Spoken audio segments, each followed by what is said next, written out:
नमस्कार, स्वागत है आप सभी का। मैं हूं प्रीति सिंह। इस वक्त की अहम खबरों के साथ बुलेटिन की शुरुआत करेंगे, लेकिन उससे पहले बात कोविड महामारी से बचाव की। कोरोना महामारी के खिलाफ पूरा देश एकजुट होकर लड़ रहा है। आप भी हमारे साथ सुरक्षा और बचाव के एहतियाती उपायों का संकल्प लें। अपना मास्क अच्छी तरह से पहनें, 2 गज की दूरी का पालन करें, सुरक्षित दूरी बनाए रखें, साथ ही हाथों को बार बार धोएं। और अब शुरुआत करते हैं मुख्य समाचारों के साथ। नेताजी सुभाष चंद्र बोस की 125वीं जयंती पर राष्ट्रपति और उपराष्ट्रपति ने दी श्रद्धांजलि। कोलकाता में आयोजित पराक्रम दिवस कार्यक्रम में शामिल हुए प्रधानमंत्री नरेंद्र मोदी। कहा, पूरा हो रहा है नेताजी से सशक्त भारत का सपना। देश की संप्रभुता को चुनौती देने वालों को मिल रहा है मुंहतोड़ जवाब। प्रधानमंत्री बोले, एलएसी से लेकर एलओसी तक दुनिया को दिख रहा है भारत का नया अवतार। आत्मनिर्भर भारत में सोनार बांग्ला की भूमिका को बताया अहम।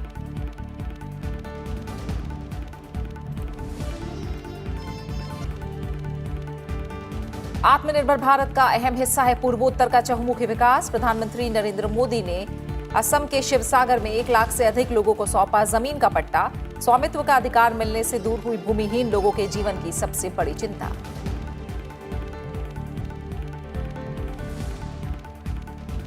उपराष्ट्रपति एम वेंकैया नायडू ने युवाओं से की गरीबी, अशिक्षा और सामाजिक भेदभाव से लड़ने की अपील। हैदराबाद के एमसीआर एचआरडी संस्थान में प्रशिक्षु अधिकारियों को किया संबोधित। नेताजी सुभाष चंद्र बोस की जयंती पर अर्पित की भावभीनी श्रद्धांजलि।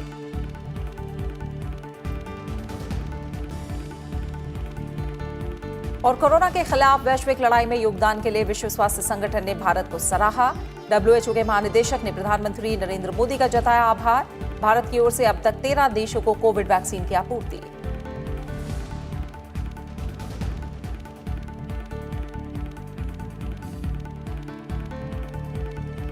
नेताजी सुभाष चंद्र बोस की 125वीं जयंती को देश पराक्रम दिवस के रूप में मना रहा है। इस अवसर पर राष्ट्रपति रामनाथ कोविंद, उपराष्ट्रपति एम वेंकैया नायडू और प्रधानमंत्री नरेंद्र मोदी ने उन्हें श्रद्धांजलि दी। वहीं संसद भवन परिसर में भी नेताजी को याद किया गया। राष्ट्रपति रामनाथ कोविंद ने आज राष्ट्रपति भवन में नेताजी सुभाष चंद्र बोस की जयंती के अवसर पर उनके चित्र का अनावरण किया। इस अनावरण के साथ ही नेताजी की 125वीं जयंती वर्ष मनाने के लिए 1 साल तक चलने वाले उत्सवों की शुरुआत हुई। भारत के स्वतंत्रता संग्राम में नेताजी सुभाष चंद्र बोस के महान योगदान के लिए इस वर्ष को श्रद्धांजलि वर्ष के रूप में आयोजित किया जा रहा है। इसके तहत देश विदेश में साल भर नेताजी की याद में विभिन्न कार्यक्रमों का आयोजन होगा। इधर संसद भवन में भी आज नेताजी सुभाष चंद्र बोस को श्रद्धांजलि दी गई। लोकसभा अध्यक्ष ओम बिरला, रक्षा मंत्री राजनाथ सिंह और राज्यसभा में नेता प्रतिपक्ष गुलाम नबी आजाद ने संसद के केंद्रीय कक्ष में उनके चित्र पर श्रद्धा सुमन अर्पित किए। कई वर्तमान और पूर्व संसद सदस्यों सहित राज्यसभा के महासचिव देश दीपक वर्मा और लोकसभा के महासचिव उत्पल कुमार सिंह ने भी आजाद हिंद फौज के संस्थापक नेताजी सुभाष चंद्र बोस के चित्र पर पुष्प अर्पित करके उन्हें श्रद्धांजलि दी।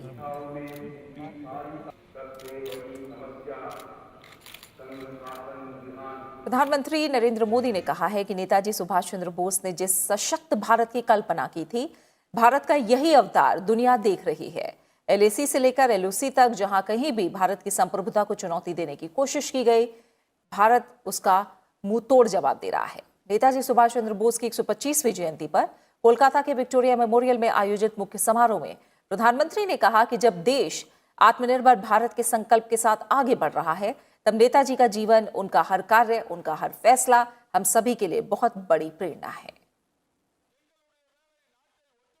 देश नेताजी सुभाष चंद्र बोस की 125वीं जयंती को पराक्रम दिवस के रूप में मना रहा है। इस मौके पर कोलकाता के विक्टोरिया मेमोरियल में आयोजित मुख्य समारोह में प्रधानमंत्री नरेंद्र मोदी शामिल हुए। प्रधानमंत्री ने अपने संबोधन में नेताजी को नमन किया। मैं आज नेताजी की 125वीं जन्म जयंती पर कृतज्ञ राष्ट्र की तरफ से इस महापुरुष को कोटि कोटि प्रणाम करता हूं उन्हें सैल्यूट करता हूं। मैं आज बालक सुभाष को नेताजी बनाने वाली, उनके जीवन को तप, त्याग और तितिक्षा से घड़ने वाली बंगाल की इस पुण्य भूमि को भी आदरपूर्वक नमन करता हूं। प्रधानमंत्री ने कहा कि नेताजी की ऊर्जा, आदर्श, तपस्या, त्याग देश के हर युवा के लिए बहुत बड़ी प्रेरणा है और दुनिया में ऐसी कोई ताकत नहीं है जो 130 करोड़ देशवासियों को आत्मनिर्भर भारत बनाने से रोक सके। हमारे नेताजी भारत के पराक्रम की प्रतिमूर्ति भी है और प्रेरणा भी है। आज जब इस वर्ष देश अपनी आजादी के 75 वर्ष में प्रवेश करने वाला है, जब देश आत्मनिर्भर भारत के संकल्प के साथ आगे बढ़ रहा है, तब नेताजी का जीवन, उनका हर कार्य, उनका हर फैसला हम सभी के लिए बहुत बड़ी प्रेरणा है। उनके जैसे फौलादी इरादों वाले व्यक्तित्व के लिए असंभव कुछ भी नहीं था। प्रधानमंत्री ने कहा कि नेताजी ने जिस भारत की कल्पना की थी, भारत का यही अवतार दुनिया देख रही है। नेताजी जिस स्वरूप में हमें देख रहे हैं, हमें आशीर्वाद दे रहे हैं, अपना स्नेह दे रहे हैं, जिस सशक्त भारत की उन्होंने कल्पना की थी, आज LAC से लेकर के LOC तक भारत का यही अवतार दुनिया देख रही है। जहां कहीं से भी भारत की संप्रभुता को चुनौती देने की कोशिश की गई, भारत आज मुंह तोड़ जवाब दे रहा है। प्रधानमंत्री ने कहा कि नेताजी ने आत्मनिर्भर भारत के सपने के साथ ही सोनार बांग्ला की भी नेताजी सबसे बड़ी प्रेरणा है। पश्चिम बंगाल को आत्मनिर्भर भारत में बड़ी भूमिका निभानी है। साथियों, नेताजी सुभाष आत्मनिर्भर भारत के सपने के साथ ही सोनार बांग्ला की भी सबसे बड़ी प्रेरणा है। जो भूमिका नेताजी ने देश की आजादी में निभाई थी, आज वही भूमिका पश्चिम बंगाल को आत्मनिर्भर भारत अभियान में निभानी है। आत्मनिर्भर भारत अभियान का नेतृत्व आत्मनिर्भर बंगाल और सोनार बांग्ला को भी करना है। बंगाल आगे आए, अपने गौरव को और बढ़ाए, देश के गौरव को और बढ़ाए। नेताजी की तरह ही हमें भी अपने संकल्पों की प्राप्ति तक अब रुकना नहीं है। प्रधानमंत्री नरेंद्र मोदी ने इस मौके पर नेताजी के पत्रों पर एक किताब का विमोचन किया। इसके अलावा नेताजी की याद में स्मारक सिक्का और डाक टिकट भी जारी किया गया। प्रधानमंत्री ने आजाद हिंद फौज के कई पूर्व सैनिकों को सम्मानित किया। इससे पहले प्रधानमंत्री नरेंद्र मोदी ने विक्टोरिया मेमोरियल का दौरा किया। यहां उन्होंने नेताजी सुभाष चंद्र बोस के चित्र पर श्रद्धा सुमन अर्पित किए। प्रधानमंत्री ने नेताजी सुभाष चंद्र बोस पर एक प्रदर्शनी का उद्घाटन और अवलोकन किया। ये प्रदर्शनी अगले 2 साल तक चलेगी। निर्भीक सुभाष नाम से लगी प्रदर्शनी में नेताजी से जुड़े ऐतिहासिक क्षणों और जानकारियों को यहाँ प्रदर्शित किया गया है। इस मौके पर सांस्कृतिक कार्यक्रम आमरा नूतन जिवनेरी का आयोजन किया गया, जहां कलाकारों ने शानदार प्रस्तुति दी।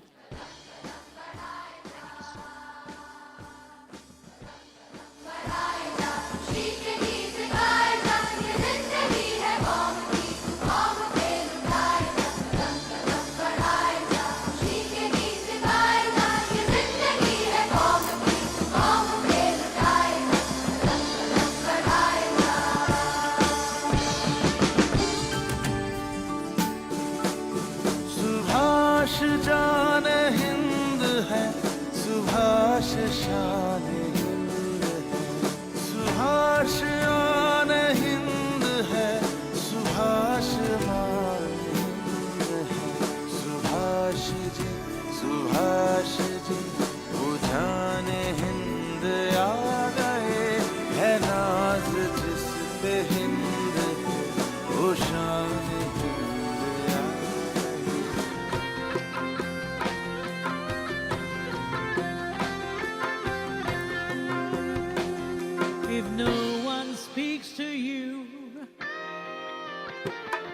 If no one speaks to you, don't feel you are unfortunate. If no one speaks to you, if everyone just looks away, and if they are scared, if everyone just looks away, and if they are scared, then open your heart and speak out all the words you have in mind and walk on all alone. Speak out all the words you have in mind and walk on all alone. যদি তোর ডাক শুনে কেউ না আসে তবে একলা চলো রে। सुभाष नगर निगम कर्मचारी इस अवसर पर प्रधानमंत्री ने नेताजी पर एक प्रोजेक्शन मैपिंग शो का उद्घाटन किया, जिसमें नेताजी सुभाष चंद्र बोस के जीवन और आदर्शों को दिखाया गया है। সুভাষের জনপ্রিয়তা উত্তরোত্তর বৃদ্ধি পাচ্ছিল, তাই সুভাষ সরকারের চক্ষুশূল হয়ে উঠলেন এবং বৈপ্লবিক ষড়যন্ত্রের মিথ্যে অভিযোগে তাকে গ্রেপ্তার করে বার্মার মান্দালয় জেলে পাঠিয়ে দেওয়া হলো। এই সেই জেল যেখানে লোকমান্য তিলক এবং লালা লাজপত রায়ের মতো স্বাধীনতা সংগ্রামীকে রাখা হয়েছিল। মান্দালয় জেল নয়, এ যে আমার তীর্থ, আমি আজ তীর্থে এসেছি। মান্দালয় জেল নয়, যাতনা গৃহ ছিল। কাঠের তৈরি খাঁচা ছিল, ঝড় বাদলের দিনে বৃষ্টির জল ভেতরে প্রবেশ করত। বসার বা দাঁড়ানোর জায়গাও ছিল না। ভগ্ন স্বাস্থ্য এবং নিউমোনিয়ার ঝাপটা সামলে 3 বছর অজন তার সন্তাপ দূর করে দিল। যে उषा लग्ने তোমার कोलकाता पहुंचने के बाद प्रधानमंत्री नरेंद्र मोदी सबसे पहले नेताजी भवन गए। प्रधानमंत्री ने नेताजी भवन में सुभाष चंद्र बोस के जीवन से जुड़े चित्रों को देखा और सुभाष चंद्र बोस को श्रद्धांजलि दी। नेताजी भवन कभी नेताजी सुभाष चंद्र बोस का पैतृक निवास था। इस घर को नेताजी के पिता जानकीनाथ बोस ने साल 1909 में बनाया था और साल 1961 में इमारत को नेताजी के जीवन और कार्य के लिए समर्पित संग्रहालय में बदल दिया गया था। प्रधानमंत्री नरेंद्र मोदी इसके बाद कोलकाता स्थित नेशनल लाइब्रेरी गए, जहां उन्होंने सुभाष चंद्र बोस की विशाल प्रतिमा पर श्रद्धा सुमन अर्पित किए। प्रधानमंत्री ने यहां के 8 कैंप भी गए और जहां पर एक अंतर्राष्ट्रीय सम्मेलन 21वीं सदी में नेताजी सुभाष की विरासत का फिर दौरा और एक कलाकार शिविर का आयोजन भी किया गया था। इस अवसर पर प्रधानमंत्री ने कलाकारों और सम्मेलन के प्रतिभागियों के साथ बातचीत भी की। करता है तो पूरे देश के सामने उसका जो समर्पण है वो सामने आता है। जो इस दौरान प्रधानमंत्री के साथ पश्चिम बंगाल के राज्यपाल जगदीप धनखड़ और केंद्रीय संस्कृति मंत्री प्रहलाद सिंह पटेल भी मौजूद थे।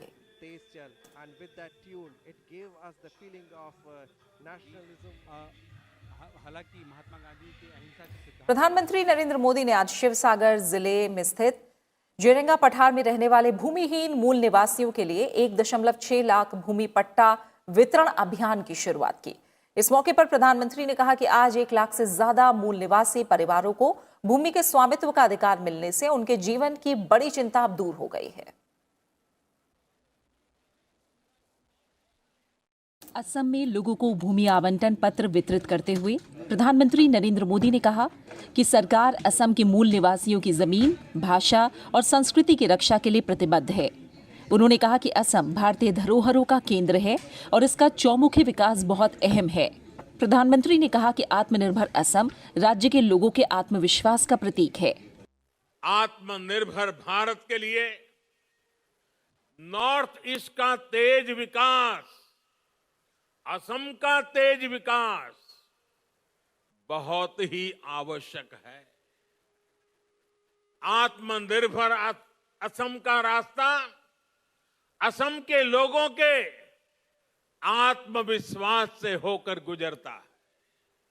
आज हमारी सरकार असम की जरूरतों की पहचान करके हर जरूरी प्रोजेक्ट पर तेजी से काम कर रही है। बीते 6 सालों से असम सहित पूरे नॉर्थ ईस्ट की कनेक्टिविटी और दूसरे इंफ्रास्ट्रक्चर का अभूतपूर्व विस्तार भी हो रहा है, आधुनिक भी हो रहा है। प्रधानमंत्री ने कहा कि दुनिया भर में भारत में बने टीके की मांग हो रही है। कोविड की स्थिति से निपटने में राज्य सरकार की भूमिका की भी प्रधानमंत्री ने सराहना की। उन्होंने कहा कि एक्ट ईस्ट नीति से संपर्क मजबूत हुआ है। आज असम और नॉर्थ ईस्ट भारत की एक्ट ईस्ट पॉलिसी पूर्वी एशियाई देशों के साथ हमारा कनेक्ट बढ़ा रही है।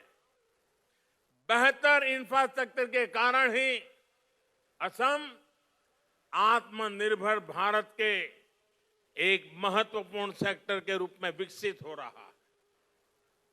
बीते सालों में असम के गांवों में करीब 11,000 किलोमीटर सड़कें बनाई गई है। डॉक्टर भूपेन हजारिका सेतु हो, बोगीबिल ब्रिज हो, सराय घाट ब्रिज हो, ऐसे अनेक ब्रिज जो बन चुके हैं या बन रहे हैं, इनसे असम की कनेक्टिविटी सशक्त हुई है। प्रधानमंत्री ने कहा कि देश आज नेताजी सुभाष चंद्र बोस की जयंती पराक्रम दिवस के रूप में मना रहा है। इसलिए आज का दिन उम्मीदों के पूरा होने के साथ ही राष्ट्रीय संकल्पों की सिद्धि के लिए प्रेरणा लेने का भी अवसर है। उपराष्ट्रपति एम वेंकैया नायडू ने युवकों से गरीबी, अशिक्षा और सामाजिक भेदभाव के खिलाफ लड़ाई लड़ने की अपील की है। हैदराबाद के MCR HRD संस्थान में आयोजित कार्यक्रम में सुभाष चंद्र बोस को श्रद्धांजलि अर्पित करते हुए उपराष्ट्रपति एम वेंकैया नायडू ने कहा कि नेताजी के लोकतांत्रिक आदर्श बलिदान और त्याग के सिद्धांतों पर आधारित थे। हैदराबाद के MCR HRD संस्थान के फाउंडेशन कोर्स में भाग ले रहे प्रशिक्षुओं को संबोधित करते हुए उपराष्ट्रपति एम वेंकैया नायडू ने नेताजी सुभाष चंद्र बोस के जीवन से प्रेरणा लेने की बात कही। उन्होंने युवाओं से गरीबी, अशिक्षा, सामाजिक और लैंगिक भेदभाव, भ्रष्टाचार और सांप्रदायिकता को खत्म करने के लिए काम करने की अपील की। In his public speeches, Netaji Subhash Chandra Bose emphatically advocated the need for abolition of caste system in India. Then, now this appeal, the advocacy is more important because how the caste is playing havoc. The system, particularly as the politicians try to take advantage and then break up caste. Religion. Their reality, religion is there, but they are not be the priority. That's why I say when you select and elect leaders, you must see 4 C's. Character, caliber, capacity and conduct. पराक्रम को नेताजी के व्यक्तित्व का विशेष गुण बताते हुए उपराष्ट्रपति ने देश के लोगों को प्रोत्साहित करने के लिए नेताजी के जन्मदिन को पराक्रम दिवस मनाने के सरकार के फैसले की सराहना की। Government of India has decided to celebrate his birthday as Parakram Divas to inspire the people of the country, especially the youth. This is a befitting tribute to Parakram or courage, was the most defining feature of Netaji's persona. उपराष्ट्रपति ने कहा कि नेताजी के लोकतांत्रिक आदर्श बलिदान और त्याग के सिद्धांतों पर आधारित थे। इस मौके पर उपराष्ट्रपति ने युवाओं से एक नए और समृद्ध भारत का निर्माण करने का आह्वान किया। कोविड महामारी और संसद के बजट सत्र के मद्देनजर सदस्यों की स्वास्थ्य सुरक्षा को लेकर विशेष सतर्कता बरती जा रही है। इसलिए सभी सदस्यों के लिए सत्र में भागीदारी से पहले कोविड टेस्ट कराना अनिवार्य किया गया है। बजट सत्र शुरू होने के 72 घंटे पहले सभी सांसदों को कोरोना टेस्ट कराना होगा। इसके लिए संसद भवन परिसर में एक कोविड-19 परीक्षण केंद्र स्थापित किया जाएगा, जहां पे संसद सदस्य और उनके परिवार के सदस्य 27 जनवरी से RT-PCR टेस्ट करा सकेंगे। बजट सत्र में भाग लेने के लिए सभी सदस्य अपने संबंधित राज्यों या देश के किसी अन्य स्थान पर किसी भी अधिकृत प्रयोगशाला या परीक्षण केंद्र में भी कोविड परीक्षण करा सकते हैं। संसद सदस्यों के सहयोगी कर्मचारियों की कोरोना जांच के लिए CGHS वेलनेस सेंटर में इंतजाम किए जा रहे हैं। सोशल डिस्टेंसिंग को ध्यान में रखते हुए सभी सदस्यों को केवल आधिकारिक कार्यों के लिए ही प्रवेश की अनुमति दी जाएगी।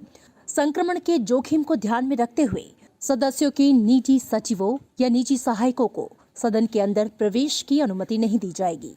हालांकि संसद भवन एनेक्सी और पार्लियामेंट लाइब्रेरी में आधिकारिक कार्य किए जा सकेंगे।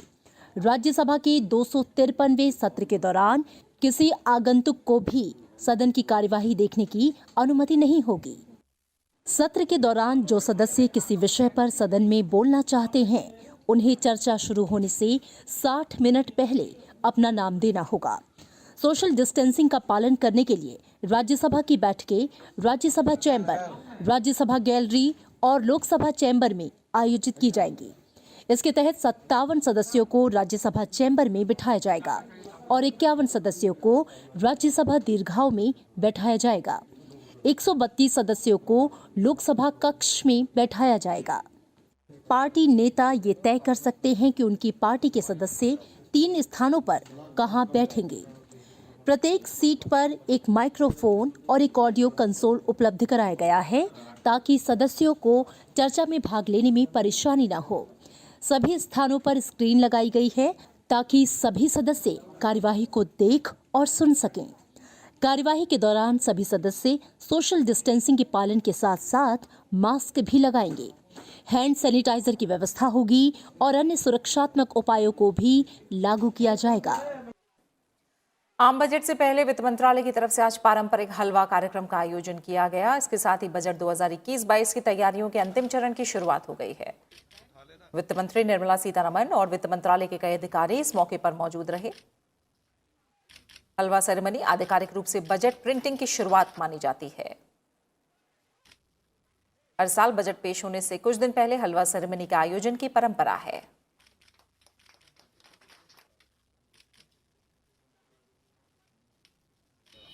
संसद में 1 फरवरी को आम बजट पेश किया जाएगा। हालांकि इस बार कोरोना महामारी के चलते संसद में पेश किया जाने वाला बजट पेपरलेस होगा और संसद सदस्यों को बजट की सॉफ्ट कॉपी मुहैया कराई जाएगी। वित्त मंत्री निर्मला सीतारमण ने आज यूनियन बजट मोबाइल ऐप भी लॉन्च की। इस ऐप के जरिए सभी सांसदों और आम जनता को बिना किसी परेशानी के बजट से जुड़े दस्तावेज मुहैया हो सकेंगे।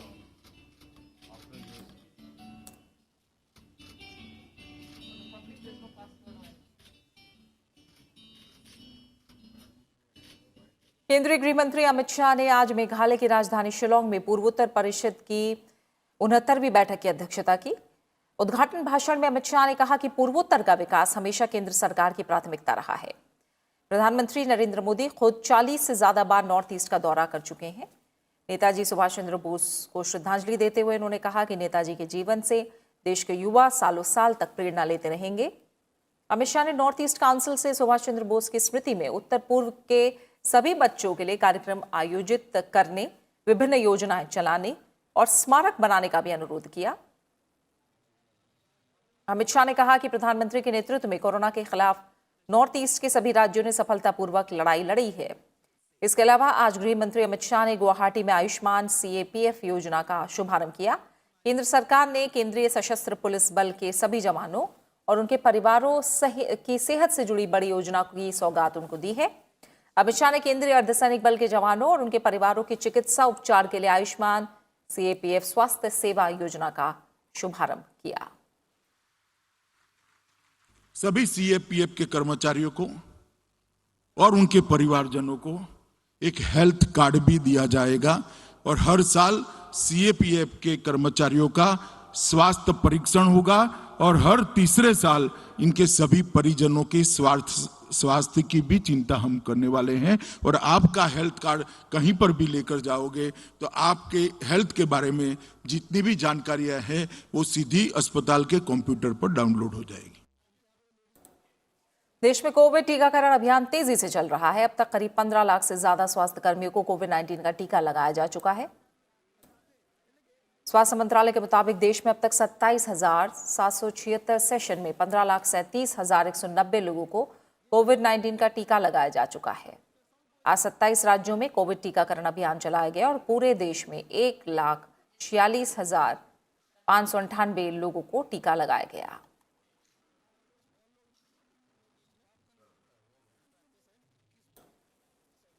विश्व स्वास्थ्य संगठन ने कोरोना महामारी के खिलाफ वैश्विक लड़ाई में भारत के योगदान की सराहना की है। WHO के महानिदेशक टेड्रोस अदनोम घेब्रेयेसस ने कोरोना की लड़ाई के खिलाफ लड़ाई में भारत की सराहना करते हुए प्रधानमंत्री नरेंद्र मोदी का आभार जताया। ट्वीट संदेश में WHO के महानिदेशक ने कहा कि हम मिलकर काम करेंगे और ज्ञान को एक दूसरे से साझा करेंगे तो इस महामारी को हराकर जिंदगियां बचाई जा सकती हैं।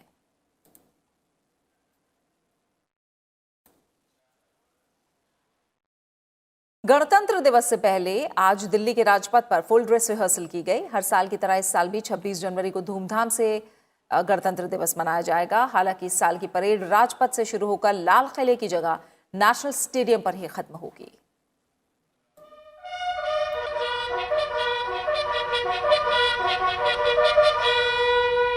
ये नज़ारा है राजधानी दिल्ली के राजपथ का, जहां शनिवार को देश की ऐतिहासिक विरासत, सांस्कृतिक धरोहर और सैन्य शक्ति का नज़ारा देखने को मिला। राजपथ पर कड़ी सुरक्षा के बीच फुल ड्रेस रिहर्सल की गई। सैनिकों के जोश ने देखने वालों को उल्लास से भर दिया। इस साल सेना की तरफ से गणतंत्र दिवस परेड में शामिल होने के लिए खास तैयारियां की गई हैं। सबसे पहले तो 18 कंटिंजेंट इसमें हिस्सा लेंगे, जिसमें 16 कंटिंजेंट मार्चिंग कंटिंजेंट है और 2 एनिमल कंटिंजेंट है। ये 16 मार्चिंग कंटिंजेंट्स में आप देखेंगे कि 6 कंटिंजेंट्स इंडियन आर्मी के हैं, उसके बाद Indian navy, Indian air force, central paramilitary forces, Delhi police, NCC boys, NCC girls और एनएसएस के मार्चिंग कंटिंजेंट्स हैं और 2 एनिमल कंटिंजेंट्स हैं, 61 कैवलरी और बीएसएफ का कैमल कंटिंजेंट। तो ये एक हमने कोविड के चलते हुए भी अपने कंटिंजेंट में कोई कमी नहीं करी। बांग्लादेश से आया सैनिक दस्ता भी इस बार परेड में खास होगा। ये दूसरा मौका है जब कोई विदेशी सैन्य दस्ता भारत में गणतंत्र दिवस की परेड में शामिल हो रहा है। इससे पहले 2016 में फ्रांस के सैन्य दस्ते ने भारत की गणतंत्र दिवस परेड में हिस्सा लिया था। So it comprises members from Bangladesh Army, Bangladesh Navy and Bangladesh Air Force. As you asked the question, we are feeling ourselves privileged to come on this special year of Bangladesh, that is 2021.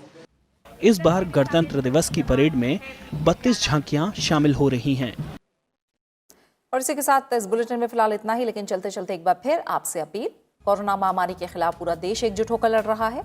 आप भी हमारे साथ सुरक्षा और बचाव के एहतियाती उपायों का संकल्प लें। अपना मास्क अच्छी तरह से पहनें, 2 गज की दूरी का पालन करें, सुरक्षित दूरी बनाए रखें, साथ ही हाथों को बार बार धोएं। अपना अच्छे से ख्याल रखिए और मुझे दीजिए इजाजत। नमस्कार।